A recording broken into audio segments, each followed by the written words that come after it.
doing ATM-4 since about 2007, 2008. And I was really heavy into it for the first 3 to 4 years. And a lot of what I do now is more editing than it is kind of like, I would say that Dan the man is doing a lot of new kind of cool stuff and keeps making these big shows, but I do a lot of editing of the shows that we've already created now. More so, and there's still plenty of creation. There's a lot of content in there. And I think Dr. Bradstreet actually does more creations these days than I do.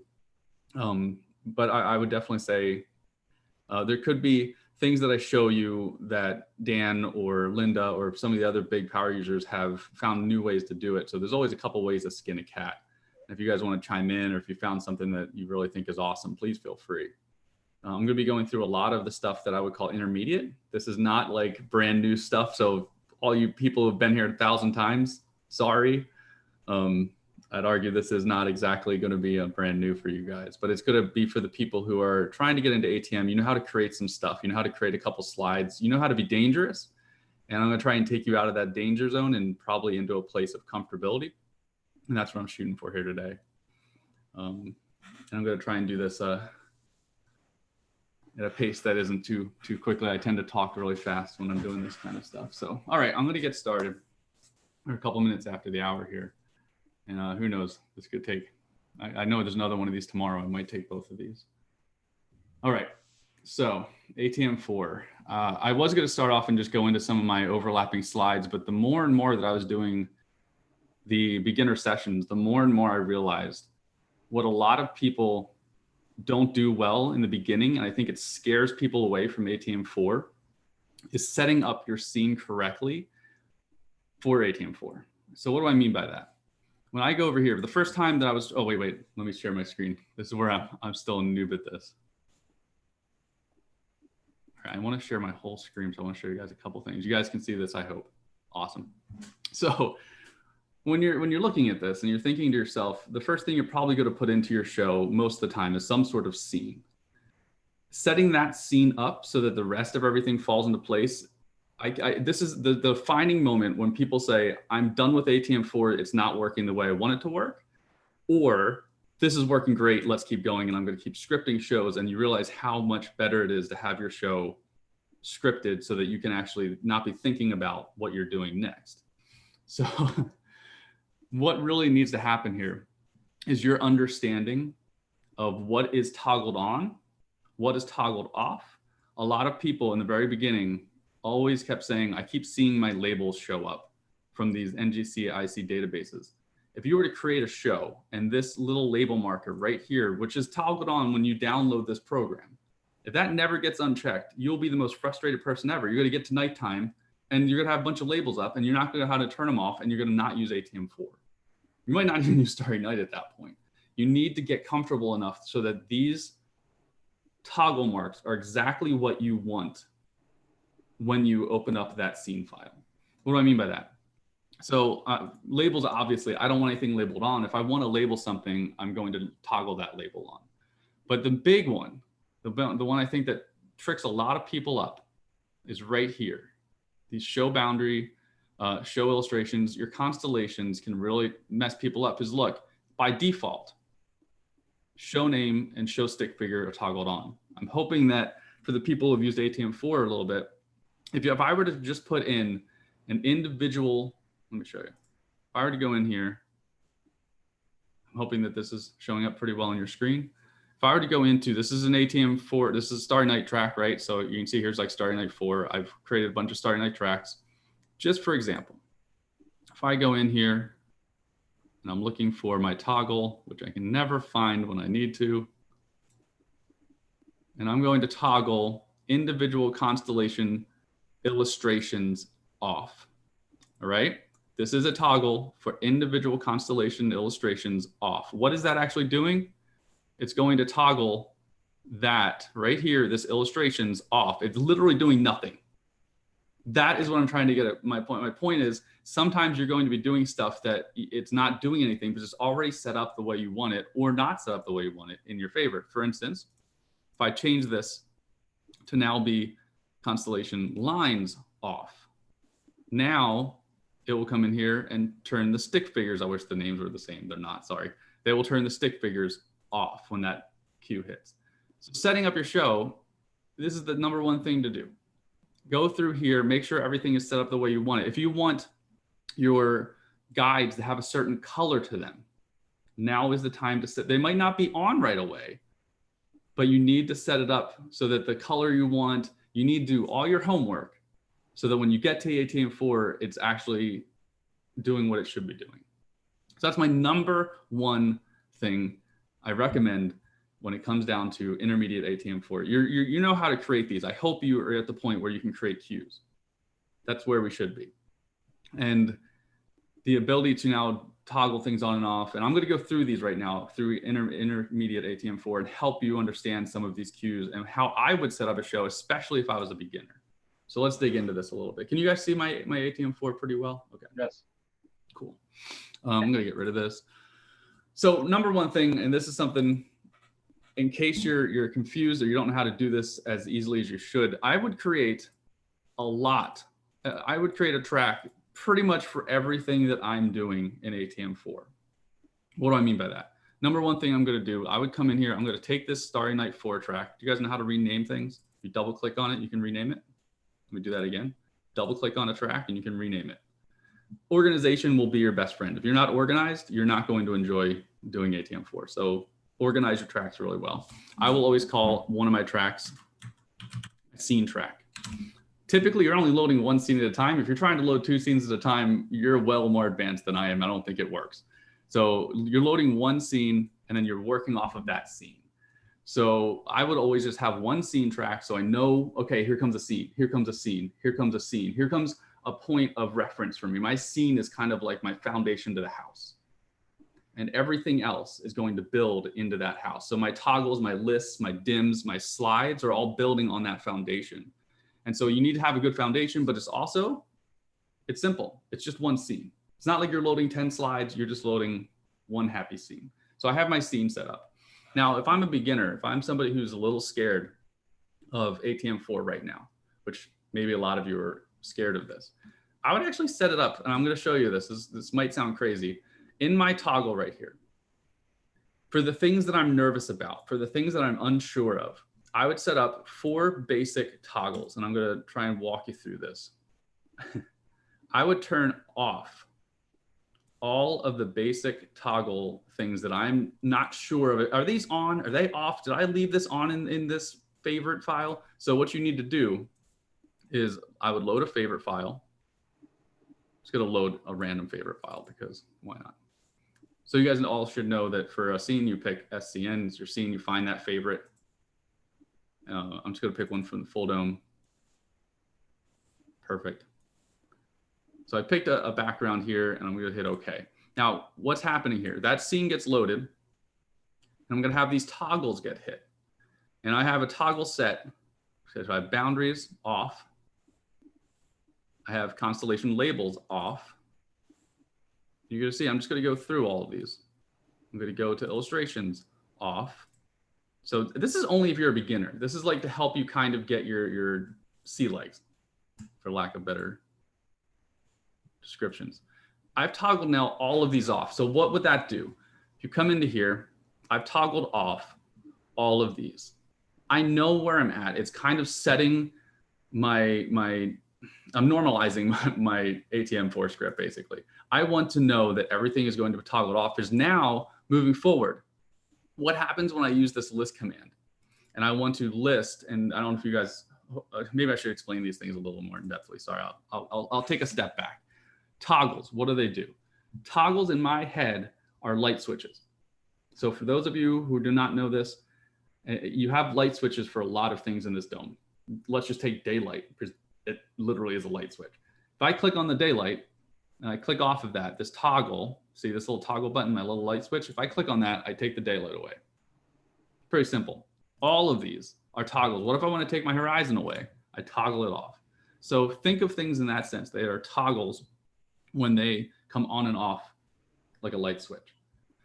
Then this is where you have to like think this through a lot of the times, because then you have things like lists. Well, what's a list? That is when you want to get into the itty bitty nitty gritty. And you can see I can list a star on and off. I can list let's take, for instance, what I've been trying to get at here, constellations. I want to list the constellation of, let's just do something that's up in the sky. Where's Canis Major? I should know what my alphabet. There we go. Canis Major. And I want that to be on. So I want my constellation, Canis Major, on. Okay. When that hits, what do you think is going to happen? Does anyone hazard a guess that's not somebody who hasn't done this 100 times? Dan? Remember what all these toggles just did? I just turned certain light switches off. One of those light switches was the illustration. One of those light switches were the lines. All of these are off. So I have no labels showing up. I have no lines coming on. And all I've done is ask the computer to show me the constellation of Canis Major. But there's a major issue. You haven't done anything. Exactly. So you're going to be really frustrated. You're going to be so angry at this point because you want certain things to pop on, but nothing's going to show up. Now, but here's what I'm hoping. Here's why I'm really hoping this is the saving grace. You've created all these toggles. You should know that. You should know that nothing's going to show up here. So what do I want to do now? Well, do you want to show people just the label first? Okay, go in here, throw a toggle in, go to those individual labels and say on. And at this point, let's see if I can do this without blowing my computer up. Where's my render box? This is gonna look real ugly. I don't even know what this scene looks like. I'll take it. All right. At this point, what should happen here? I'm not even gonna worry about this dim. Maybe I should. I'll move him away. Let's just show you all what happens. I'm gonna put some pauses in here. Hopefully you all know about pauses. If you don't use pauses, you're crazy. Unless you're Steve? Yeah. I think this scene is zoomed out or in, so that I don't think you're going to see any constellations. That's fair. I'll create a quick one. So what I'm going to do now is create a basic scene, and I'll walk you through what I'm going to do. I'm going to go live. I'm going to go to just a dark sky. So all I'm doing is clicking on the AM PM. Typically that will work. I'm happy with a 4 o'clock sky, and I'm going to save it. I'm going to go up to favorites. I'm going to say add favorite. I want to make sure I'm in user favorites. I don't know if you guys got to that in some of the advanced stuff, but right now saving over app favorites doesn't work. You have to be in the user favorites. So favorites, add favorite. I'm just going to call this.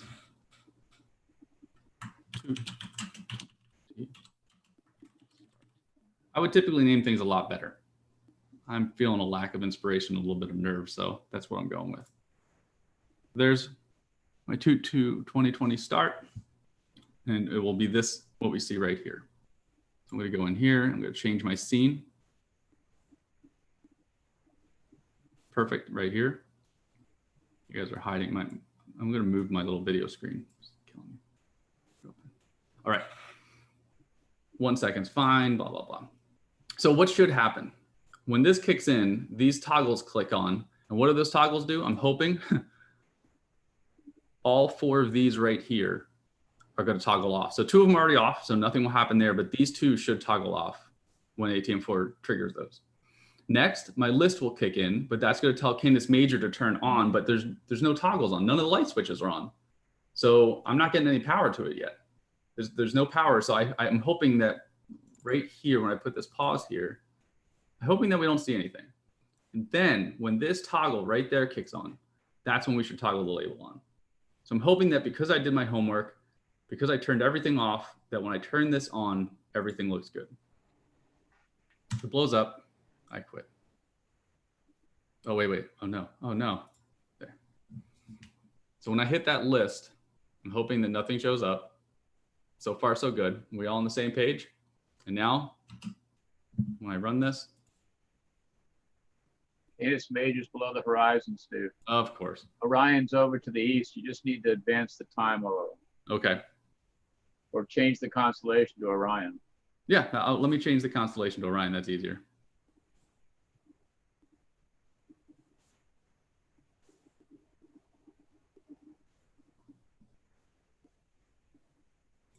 I've changed that. Let's try that one more time. So blow the world up. Bring back render. You can see the 2 screens, right? Side by side, I hope. Yes, yes. And then when this toggle hits, I'm hoping the Orion label comes up. So because I've done my homework, I've taken the time to go into this, that now I can actually move forward and actually use toggles and lists effectively, and I'm not frustrated and wanting to pull my hair out. I'm telling you, it's the two of the most powerful tools, but they're also some of the most frustrating tools that we've ever had to use when using on this dome. One more that I'll talk about really quickly. Sure. Is the dim. It's one of the tools. You'll see that I have my toggle right here. I have my list right here, and I have my dim. I would do this for all of your shows in the beginning as you're getting used to working with them. So you don't have that many things that you can dim, but think of this as like a rheostat. So if you're wanting to take something on your light switch and have it adjustable, not all of these are adjustable. You can't like turn daylight to 50%, kind of neat, but you can't do it. So, but you can make the Milky Way brighter. You can make the stars brighter. You can do certain things here, light pollution, if you want to kick that up a notch. And that's how you adjust that. So if there are a couple things that you expect to be a toggle, if they're not there, they're probably in your dim function. So those are, I'm hoping this is at the intermediate level for a lot of you guys. I hope that this is where we're at. But that to me, I think that this is where you need to start out if you're scared of ATM-4 and you're not willing to go and play with it as much as you should. Start here. Can I make a suggestion, Steve? Absolutely, Dr. B. I think the idea of toggling stuff to the way you want it is a very good idea, but the way you've got it set up, it's going to take 4 seconds to do it. Sure. You might want to have them all on a separate line so that your initiation stuff is done very quickly. Absolutely, yeah. So what Dr. Bradstreet's saying is, I don't know if you can see my devices down here. I'll bring it up. I'll speed this up a little bit. I'm going to take this track, call this. Now, what I would do, what I should do is toggle.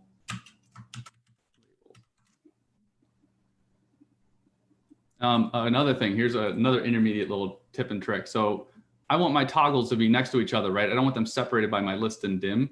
If you just right click on this and start to move it, you notice that I get like a little line that starts to appear. See that? I can now just quickly move it. When I let go, it will move it above whatever track I want it to move it to. So that's just a quick way to move things. What are the other ones? I'm spelling these correctly. And it works whether they're spelled right or not. Oh, ill doesn't look great. Let's do this. My illustrations. And which one am I missing? Labels, boundaries, lines. So I'm just going to create another Starry Night track. I don't know if you guys know about this. Hopefully you do. If you just press F1, you get this little device track that pops up. And then SN is for your Starry Night. You click on that and you can just name it. So what Dr. Bradstreet is saying, and I agree with him, especially in the beginning, separate these onto their correct line. So what's this one? My boundaries, perfect. Got that one set up already. What's this one? Constellation labels. Okay, so I want to move that. I'm going to right click on it. I'm going to copy it. I'm going to go into my, like cut it, whatever. I'll go to my labels and then I'm just going to paste it. Yeah, cutting is what you wanted to do, Steve. What's that? You did it right. You wanted to cut it so you could paste it somewhere else. Yeah, I guess I did do it right in my head. So I pasted my labels onto my labels. What's this one? My illustrations. I want to move that to my illustrations. So I'm going to right click, cut it. And then for those of you who don't know how I'm pasting this, I'm just Control V-ing. I don't know if you are familiar with that. I hope that makes sense. If you don't like that, I'm pretty sure you could. Let me see if I can do it this way. So right click on this. I'm going to cut it. And if I right click, you can just paste. And there you go. So this should be my lines. That's now my illustrations. So basically we sped the process up. So now also, if I want to go and toggle certain things on and off, I know which line I should go to and toggle them all off and on. If you want to get really snazzy, I would do the same thing for my list, if I'm being honest. So I would change this to be, right? So I would change this to have different things for like a list for every single one of my constellations on and off. And you think that this could get crazy, right? Let's just get crazy.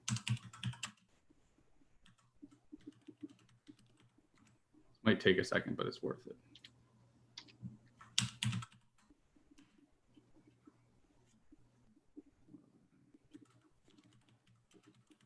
So if you can imagine,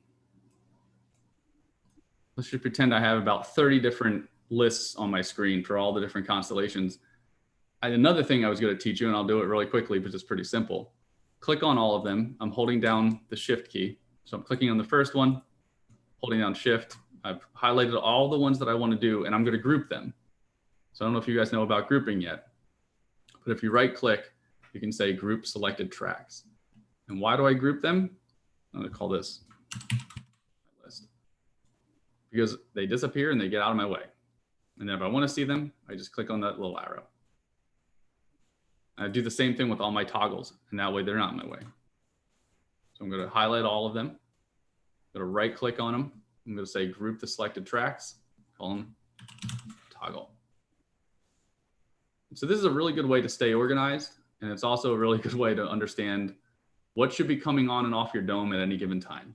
It is going to be your number one problem as you get into ATM-4. You're expecting to see certain things and they don't happen. And then you pull your hair out. It still happens to me. What was that? Yeah, this is just an FAQ. Every time I've taught this before, I then get the question about the black squares. I want you to mention them. Sure. So these little black squares, people always ask, like, they're just placeholders. They are letting you know that when you hit this little drop down button, there's going to be, this is where a queue lives under here. So like, for instance, you see this one way over here. You're like, well, it doesn't help me. I don't know what it is. Well, if you click on this, you'll see that's where your list is for Orion. So they're just little placeholders letting you, it's a visual little mark for you to understand what's there. They don't do anything. You can't really click on them. You can't move them. So they're just placeholders. And also people always ask me, like, what if you mess up? You can take things out of the group. If you click on it, right click on it, you can say remove from the group. Or if you just get tired of having the group, you don't like it for whatever reason, you right click on it and say delete, it just gets rid of the group and you go right back to having all the individual ones. So those are just some quick ways to organize, and I'm going to put those back into a group because I like groups. Keep yourself organized. And also, honest, I'm not kidding. ATM-4 is the most powerful tool. I love Starry Night, but ATM-4 makes, I wouldn't do shows without it. I'm not kidding. Like, I would not be able to do live shows nearly as well.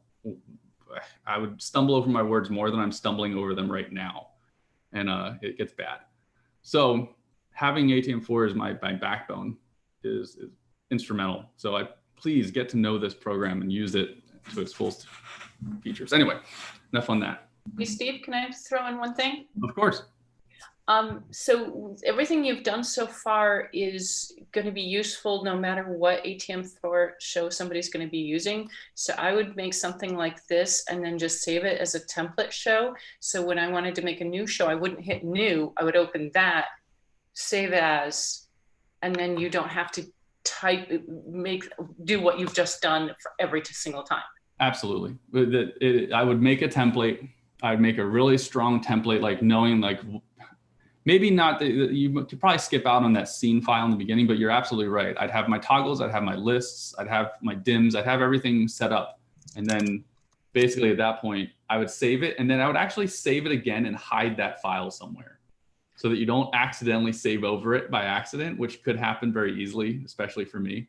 I'm a big fan of redundancy. So save that file and then tuck it away. So if you or another operator comes in and saves over that template as like a real file, you know, they've done a whole bunch of work to it. That's what I would do, just to have a backup for sure.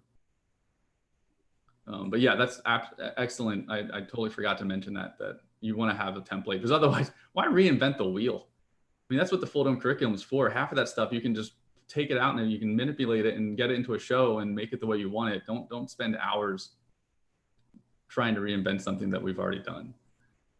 Especially when it comes to like these kinds of templates. If you look at a lot of the shows that we do, there's a template to almost that. Once I create one type of show, I tend to not want to reinvent that, and I'll just keep editing off of that show. If that makes any sense. Okay, now let's get into some actual other stuff. So I hope this makes sense. I hope this is a broad look at ATM-4 and what you should be doing to get comfortable. I want you to get comfortable with it. I want you to understand what all of these things do. But now I'm going to take it to the next level a little bit. And what I'd like to show you all, if you want to go through the notes, I'm going to open up some of my notes. If I can find my notes. Okay. So something that I talk about every year, Dan, I'm sorry if I'm stealing some of your thunder because I know sometimes you do some of this stuff, is how to overlay slides in a way that works well and looks the way you want it to look. Some people get really frustrated. They're like, well, I want my slide to come up on top of this slide and make it look like a beautiful transition. And it looks really clunky right now. I don't understand why it looks so weird and clunky. So what I'm opening up, I don't know if you want to follow along kind of in my notes, it's called ATM-4 grouping tracks. Oh, sorry, wait, not grouping tracks. Hold on, I'll find it. Is it grouping slides? Order of loading the slides, overlaying slides. ATM-4 overlaying slides.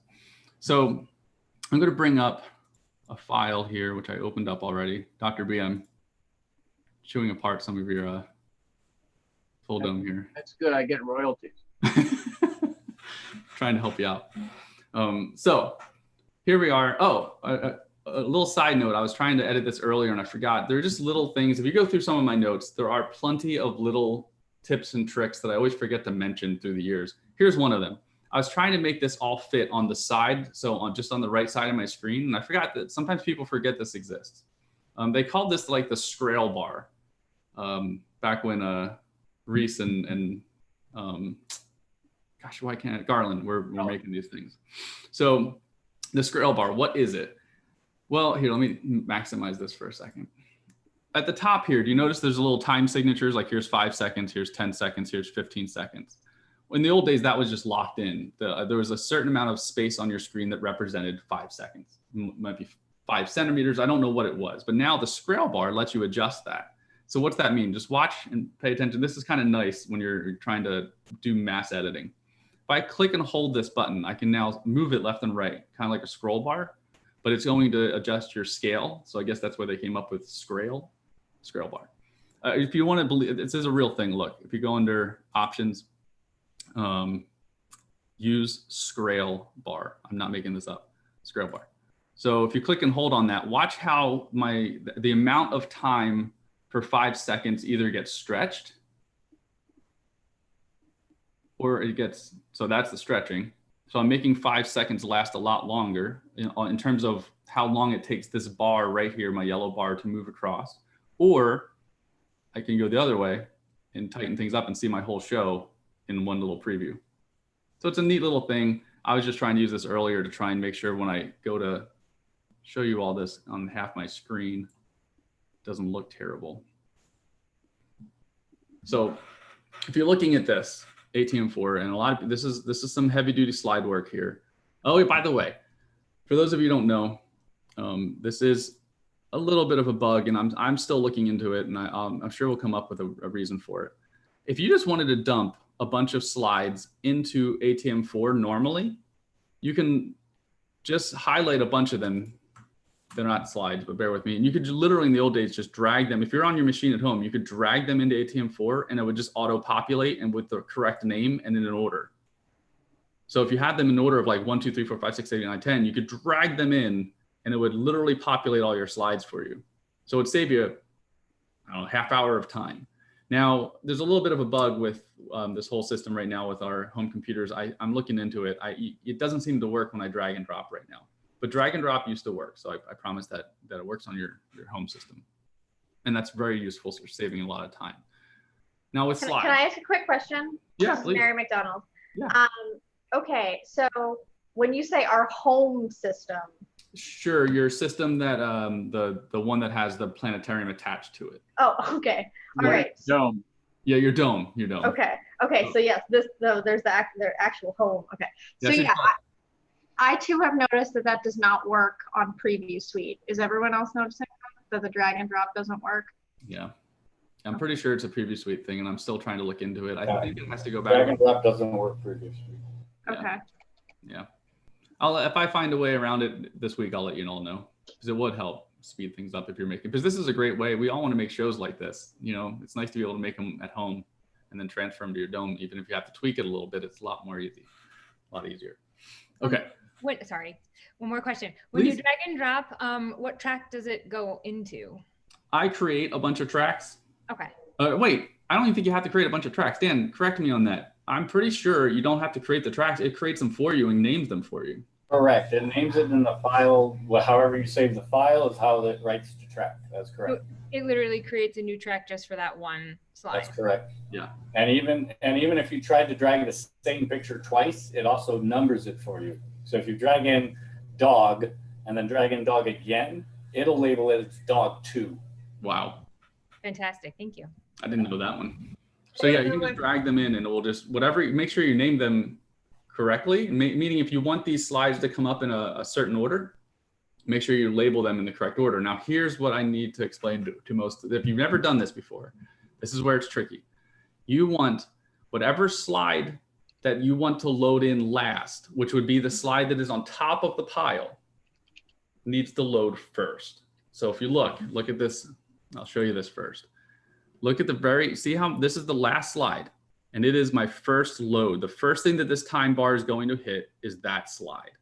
Then it's going to hit this slide and this slide. You notice it's barely off. It's not even a second of time difference. It's a couple frame rates of a difference. So it's this slide, this slide, this slide, this slide, and it goes all the way up to here. This is the first slide you actually see. This is the first slide that gets loaded on our dome. From there, all of the rest of these slides at some point or another come up and will be on top of each other depending on where they are in the dome. So let me give you a little example of this. I'm gonna try and play it. Make sure, oh wait, this is where, Dan, you might have to help me or Dr. B or somebody. I've never utilized for the dome here or utilized for. It'll work, Steve. I don't need to optimize? No, just run it. All right, so I'm gonna run this. Good to me. Looks all right. Yep, so far. So here we are, here's our base slide. Now what I want are all these other slides to show up on top of that slide. So this is the bottom of the pile. And I want you to think of it like a pile and I need to start stacking things on top of it. Now, if I were to change this order and put the slide that loaded first over here, there would be all kinds of, it would be mayhem. It would just be a bad day in your dome. And that's when you start to get frustrated. So watch what happens. As the slides start to appear, it looks like this is on top of it going in front of this slide. As the next slide appears, it's going to be on top of or in front of this slide. I want that to keep happening. So you see that slide came up on top. If this was messed up and the other way around, the gray would basically be on top of the yellow and you wouldn't see that little yellow thing appear. You see that this is showing up and it's over top of this line that's going around here. And that's what we want. So when you're doing slides, when you're going to put a bunch of slides on top, notice the yellow guy is standing on top of and it's in front of. That's the number one thing I want you all to remember is you have to put them in this order of the very last slide, the one that's on top of the pile, the very last one you load has to be the first one that hits this time bar. Now, people always ask me, Steve, this looks insidious. Do you have to like really move all of these just a little bit? But no, you don't. So here's the big trick. I'm highlighting all of them. It's been a while since I've done this, so if I mess it up once, don't sue me. I believe, I know you can drag and drop these. Right click on your bottom Pin. slide. Pin Q. Didn't like my pin.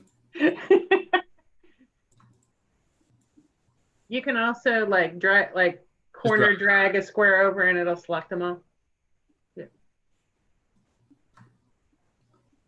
Doesn't like my pinning. I was playing around with this the other day. This is Mary again. Yep. And I found that you have to, so you pin the top one. Now you have to drag the bottom one. Oh, look at that. Yeah. I thought it was the opposite. I did too. So I think that maybe it got switched or something. Yeah, you can't move your pivot point. Yeah, the pin is a pivot point. No, I didn't expect to move it. I was hoping that the rest would slide off the pivot point.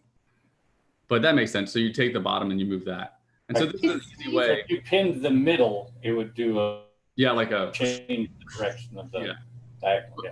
So what's going to happen when everybody dumps when you drag and drop your slides in, they're going to all be around the same time period. So this is the way to easily offset them so that they load correctly. I messed it up a little bit in all this. But Hey, Steve, yeah. question. So I've done this before where I've loaded all my slides at the beginning and then I wanted them to pop up Kind of through like a mini show or something. But I found that anytime I added another scene, it would like pop up a slide that might not be the one that needs to pop up, or it would lose a slide. When you loaded another scene. Yeah. So like here I see you have all one scene and it's working perfectly. But I found that like, let's say I popped up, like I was at, I don't know, I was at a horizon of whatever. And then I went to like space. Yeah. That one of the slides would like act really erratic. Sometimes it would show, sometimes it wouldn't. So I'd end up having to kill the slide after the first time and then open the slide again and then kill it. And I ended up having to open it and kill it like 10 times just to get through a mini show. I have a couple questions for you, clarifying questions for you. So you're saying that you load a scene and then you load a bunch of slides and that works for the initial scene. And then you're loading another scene and are you reloading those slides again or are the slides bugging out? The slides are bugging out. Yeah, so you're just getting a memory issue. I've seen this before. I don't know how old your system is. Yeah, it's when the system was very old. Yeah. So what you're probably getting is the same thing I would get. I would be running a show and would hit a scene and one of my slides would like, whoop, like I used to call it the 60-degree or 30-degree bug. And it would always go to the same part of my dome and it would sit there. It's just a memory bug that I wish I could tell you how to fix it. It's okay. I'm getting a new system, so it's all right. So we're good. There's one way to do it. It's redo the whole thing. Right. So, I ended up doing one time and threw my hands up and said, I can't, because at first I never loaded all my scenes like this. And then it was a couple of years ago, Dr. Bradstreet said, no, try it this way. Yeah. And it makes it so much easier and so much more logical doing it this way, but. Created a bug. Okay. Cool. I noticed with the newer machines, like I've not had that issue, knock on, I don't have any wood. I've not had that issue on our newer machine as of today or last time I used it. So I used to have, so I created a Christmas show that would have that problem in it every single year and I'd have to run it until it didn't happen. I haven't had to do that since I got the newer computers. I think it's just an old computer memory problem, whatever they were, something would get captured in some weird memory place and would pop it up. So yeah, I'm sorry, there is no solution if it's still that older system. But now it runs great. I didn't have to change anything. Okay. So that told me that tells me that it's not the programming that was wrong. There's some sort of memory bug. Okay. Do you know if there is a limit to the number of slides you can drag and drop in at the same time and still have them come up in numerical order? I don't. I've never tried anything past like, I think 40. Okay. Like if I drag and drop in over about 150 of them, they will come in numerical order, except for maybe 20 of them, which are all junked at the end. And then you have to individually move each of those to wherever it belongs. But there's no rhyme or reason to which 20 of them it picked. Oh, really? To chunk at the end. See, usually they're towards the beginning of the show, but not necessarily the first 20 slots. Okay. No, I don't know whether it's a feature on my system or if there's a limit to the number you should do in a chunk. My guess would be it's a limit, some sort of built-in limit to that chunk, but I'd have to ask Arlen or Reese, whoever. In which case, if you do them in like chunks of 40 and you have your first 40, it'll put the second 40 underneath. Okay. That works. Yeah. That should work. Cool. Again, don't quote me. I've never done these things. You guys are asking things I've never tried before. I'll give it a try the next time I do it. Yeah. So does that make sense how you're going to load these in and then you're going to put them in this order? And now there is one last thing that since we're all on intermediate, I don't feel like walking us through how to create a slide in that whole 9 yards. I do want you to show you though, this is your important. If you do not make them transparent, if you do not make all of these slides transparent, don't expect it to work. If you make it anything else, I typically find everything else does not work. You'll see something artifact, it won't blend well. You're gonna have a lot of issues. So the transparency is key here when you're creating these. Opaque doesn't work, black opaque doesn't work, and semi-transparent does not work. Some of them work pretty close. It's not so bad, but transparent is the way to go. But yeah, so that's that. What am I doing on time? 10 minutes? You have 9 minutes, Steve. Perfect. Another one that I think is super important and that people need, if you're not using these, you're crazy. They are sub shows. I say this every year. It's probably like, I've been here, what, 14 years? I probably said it 13 years. Sub shows are the best thing. Hold on, let me go find. So I'm loading up our Boy Scout show, which you saw pieces of it. And what's going to happen if you look up at the top here on this top line, you see here's a sub show. Here's a sub show. All of these sub shows are basically like plug and play. It's the way I look at them. If you create a sub show, I can now say this is our solar system scale. What if somebody just asked me on a random tour one day, because I have some college students coming through for a tour, can you show us the solar system?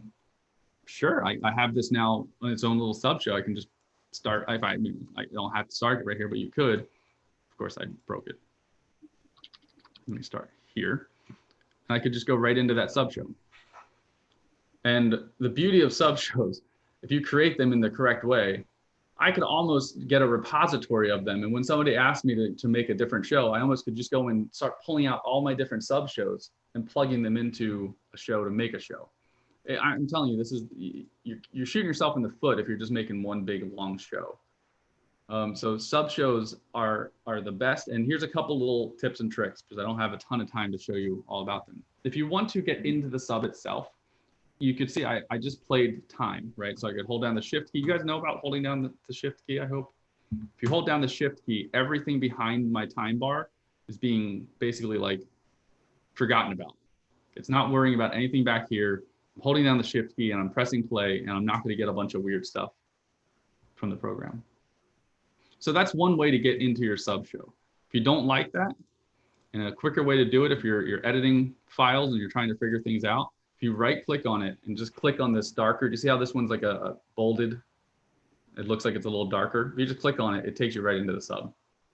So that's a really nice way to get in there and edit them if I don't feel like having to play into it.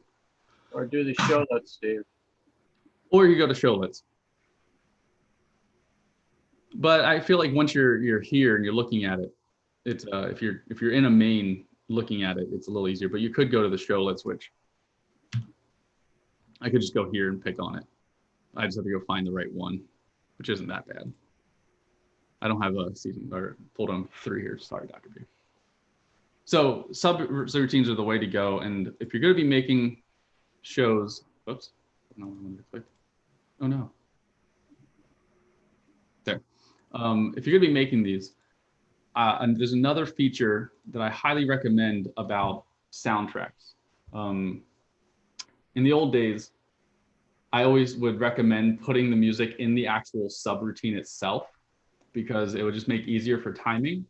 But what they've done, and something that is just a wonderful little addition to ATM-4, is if you go into the options, there's a little button here called Chase Audio into Subshows, meaning now if I put an audio track right here on my soundtrack on the main, and I hit this little subroutine and I jump into the subroutine, I'll still hear the music in there. In the old days, you'd hear it as long as you started playing it in the main routine. But the second if I were to hit like right here and hit play, I wouldn't hear any music. And that was really hard then to do timings and do everything. Now it actually will look back to the main and play music into your sub, which is really nice, and it will be timed correctly. So there's no reason not to use sub shows. Reese and Garland basically have put everything in here that I've wanted, and they are the best. You need to use sub shows. But question on that, Steve. Yeah. If you're doing that, if you're chasing the audio into your sub show, and you want to do your sub show separately as a separate show, you talk about building things and then breaking them out. Do you not have audio then? So then the beauty of that is, and this is how I would do it, if you're going to do a sub show all standalone by itself without the main, and you still want that same music, I would go and find out exactly what point the subroutine's hitting and where it is in the music. And I would do a load seek that moment. I'd seek, say if it was like 1 minute in, I would seek the music to 1 minute so that it all matches up perfectly and just start playing. Let me show you. This would be easier just to show you. So what I would do, it's not what I want a soundtrack. Let's try that.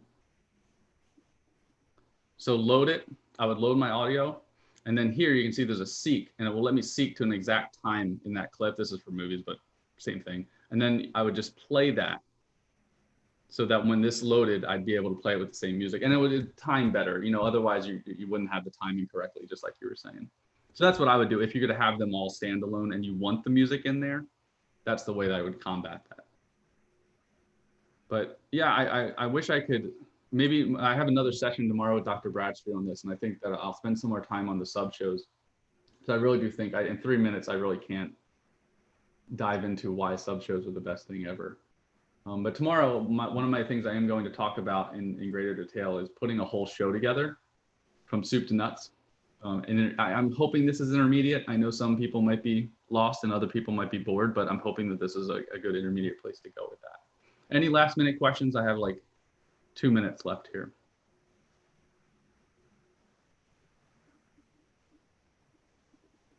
Yeah, I don't know where soup to nuts came from, Dan. Anyone know?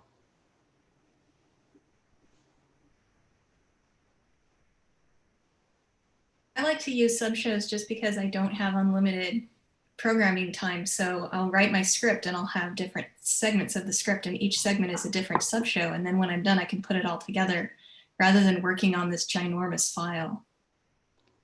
I agree. Trying to find where I am.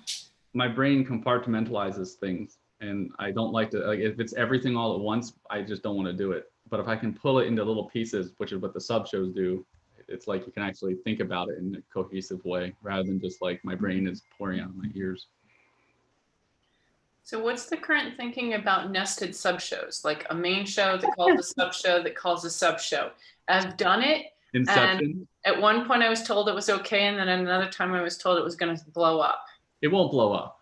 I don't think that it would blow up by any stretch. I just think that you're asking, it's like that movie Inception, how deep into the dream do you want to go? Like how deep into the sub shows do you really want to take this? For me, that's three deep. Yeah, 3 deep's not the end of the world. As long as in your head you know where you're at. I would have a hard time, because for instance, here's the one place I would say that would be really hard for me. I'm given a show, and this never happens, but the power goes out, or I get the blue screen of death, or I get a computer freeze, or I do something that, like, whoops, I'm in the big Galaxy database, and I decide to try and make everything spin really quickly. And at that moment, I now have to reset my render, and I need to reset my pre-flight, and I need to get back into it quickly and start that show, and the audience is starting to stir. That's the one moment that I would have a problem going. Like, 1 sub is fine. 2, I'm starting to get scared there. I've got to go find that sub, go into that deeper sub, and if there's another level of that, I'm starting to get a little scared. That's just me personally. I like to be able to keep myself, like, if I start to get flustered, bad news bears. So I've done that a lot. Could that be my memory issues with the slides? Maybe. I would argue though, if your computer's still old, if you can get a newer computer, you'd see a lot of that go away. Yeah, well, it's being upgraded, so. Oh, good. I hope. Yeah, no, it never confused me because I already knew where I was and I never had issues with it, but I probably only went like 2 or 3 deep, and I didn't do it all the time. Sure. I don't think that would give you those issues personally. I've never tried it, so I shouldn't say that, but I would argue that is a computer issue over a sub show issue. And I noticed that when we had our computers updated, it was like night and day. So. Oh, cool. Okay. Well, I'll avoid doing it in the future then. That's just me. I mean, if you like it and it works for you, I'm never going to say don't do it. It's just. Well, now that we've talked about it, you know it's going to happen. So. Yeah, exactly. Okay, thank you. All right, everybody. I'm pretty much done. Mike, are you still in here? Yes, I am. Do you want to? I'll just let you know the phrase from soup to